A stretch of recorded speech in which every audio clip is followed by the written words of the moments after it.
문재인 대통령이 한반도 주변 4개국과 유럽 등 주요국에 파견할 특사를 확정한 것으로 알려졌습니다. 오전에 공식 발표할 것으로 보이는데요. 이런 가운데 오늘 한미 정상회담 준비를 위한 실무 협의도 본격적으로 시작이 됩니다.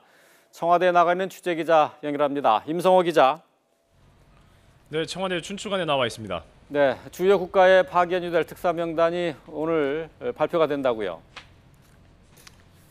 네, 그렇습니다. 청와대는 오늘 오전에 미국과 중국, 또 일본과 러시아, 유럽에 보낼 특사 명단을 공식 발표할 예정입니다. 문재인 대통령이 취임 직후 주요국 정상들과 잇따라 통화하면서 협력 방안을 모색하기로 한 데 대한 후속 조치입니다. 먼저 미국 특사로는 홍석현 전 중앙일보 회장이 내정된 것으로 알려졌습니다. 홍 전 회장은 지난 2005년 주미 대사를 역임했고 또 폭넓은 현지 네트워크를 바탕으로 미국 사정에 밝다고 평가되고 있습니다. 중국 특사로는 이해찬 전 총리가 내정됐습니다. 이 전 총리는 참여정부 때도 중국 특사로 파견됐고 또 중국 측 인사들과도 두터운 친분을 쌓아온 것으로 알려져 있습니다.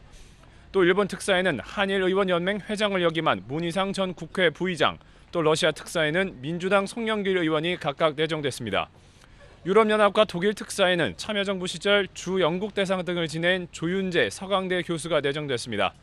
각 특사단은 오는 17일이나 18일쯤 해당 국가를 방문해 문 대통령의 친서를 전달하고 새 정부의 협력 외교 방침을 설명하면서 정상회담 일정도 조율할 것으로 보입니다.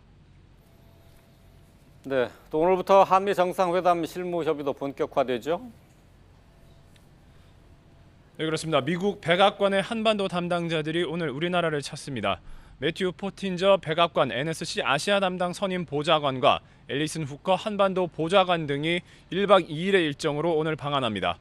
우리 측에서는 정의용 전 제네바 대사를 단장으로 한 외교안보 TF와 외교부 당국자들이 미 대표단을 잇따라 만나는 것으로 알려졌습니다.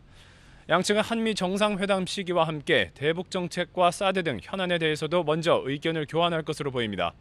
또 트럼프 대통령이 여러 차례 언급한 한미 FTA의 재협상 문제도 의제에 포함될지 주목됩니다. 우리 외교안보 TF와 미국 대표단은 또 한미 정상회담 진행을 위한 조율도 시작할 것으로 보입니다. 지금으로서는 문 대통령이 다음 달쯤 미국을 방문해 트럼프 대통령과 첫 정상회담을 진행할 가능성이 큽니다. 하지만 우리 정부의 외교 안보 라인 인선이나 대북 정책, 사드 배치 문제에 대한 입장 정리가 늦어진다면 오는 7월 독일 함부르크에서 열리는 G20 정상회의에서 첫 정상회담을 할 가능성도 있습니다. 지금까지 청와대 춘추관에서 YTN 임성호입니다.